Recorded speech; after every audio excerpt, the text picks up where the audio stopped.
नमस्कार. महर्षी पतंजली यांनी आपल्या योगसूत्रामध्ये जे 8 योग सांगितलेले आहेत, त्यातला तिसरा योग म्हणजे आसन होय. आसन या शब्दाचा साधारण अर्थ बसणे असा होतो.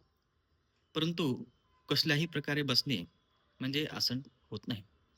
योगिक प्रक्रियेमध्ये स्पष्टपणे सांगितलेलं आहे, विशेषतः पतंजलीने सांगितलेलं आहे, की स्थिरतापूर्वक आणि सुखमय होऊन बसणे म्हणजेच आसन होय.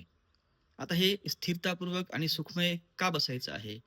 तर खऱ्या अर्थाने परमात्म्याच्या प्रती आपलं मन स्थिर ठेवणे याकरिता हे आसन फार महत्त्वाचं आहे.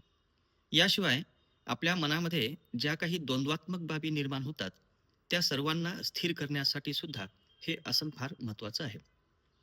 आपण योगसूत्राचा जर अभ्यास केला, तर आपल्या लक्षात येईल, की खऱ्या अर्थानं चित्ताच्या ज्या वृत्ती आहेत, त्या चित्तापासून दूर करायच्या आहेत. अर्थात चित्ताला शुद्ध ठेवायचं आहे आणि यासाठी म्हणून जे 8 योग सांगितलेत, ते जर आपण उलट्या क्रमाने पाहिले, तर त्याच्यामध्ये प्रामुख्याने आपल्याला हा क्रम समाधीपासून जो निघतो, समाधी, ध्यान, धारणा, प्रत्याहार, प्राणायाम, आसन, यम आणि नियम हा असा उलटा क्रम आहे. अर्थात आपल्याला चित्ताला मूळ अवस्थेत पोहोचवायचं असेल, तर समाधी अवस्थेपर्यंत पोहोचणं आवश्यक आहे. ध्याना प्रती आपण सजग होणं आवश्यक आहे. हा क्रम आपण जर लक्षात घेतला, तर यात आसन फार महत्त्वाचं आहे. जर आपण स्थिरतापूर्वक आणि सुखमय होऊन जर बसलो नाही, तर आपल्याला नंतर प्राणायाम व्यवस्थितपणे करता येणार नाही, ध्यान व्यवस्थितपणे करता येणार नाही आणि समाधीसुद्धा आपली व्यवस्थित लागणार नाही. अर्थात आपल्या चित्ताला जी मूळ अवस्था प्राप्त करून द्यायची आहे, ती आपण व्यवस्थितपणे करू शकणार नाहीत. म्हणून हे आसन जे आहे ते फार महत्त्वाचं आहे. आज आपण पाहतो की आपल्याकडे काही योगाचार्य हे आसन म्हटलं की शारीरिक व्यायाम वगैरे सांगतात. परंतु पतंजलींनी हे सगळे शारीरिक व्यायामाचा उल्लेख त्यांच्या योगसूत्रामध्ये केलेला नव्हता. हा सगळा उल्लेख नंतर महर्षी वेदव्यासांनी केलेला आहे. वेदव्यासांनी अनेक आसनांचा उल्लेख केलेला आहे.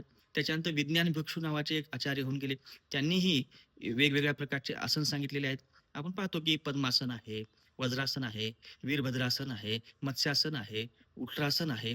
अशा अनेक प्रकारच्या आसनांचा उल्लेख अनेक साहित्यकार लोकांनी केलेला आहे आणि आज आपल्याकडे हेच आसन आपण आसन म्हणून परिचित करून घेत असतो.